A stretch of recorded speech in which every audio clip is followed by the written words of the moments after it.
அதே ஸ்டேட்மெண்ட் என்ன கேட்டீங்கன்னா புக் எனக்கு எப்படி தெரியுமாங்க? ரோட் கிராஸ் பண்ணும்போது அம்மா கையை பிடிச்சிப்பேன்ல, அப்படி நான் புக்கு கையை பிடிச்சிக்கிறேன். தடுமாறாமல், உயிர் சேதம் இல்லாமல், யாரையும் பயமுறுத்தாமல், யாருக்கும் பணிந்து போகாமல், யாரையும் அச்சப்படுத்தாமல் என் பாதையை நான் கடப்பதற்கு என் கையிலே புத்தகங்கள் இருக்கின்றன.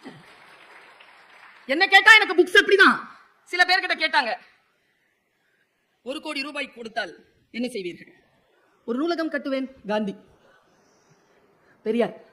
பெண்களின் கரண்டியை பிடுங்கிவிட்டு புத்தகம் கொடுத்தால் போதும்.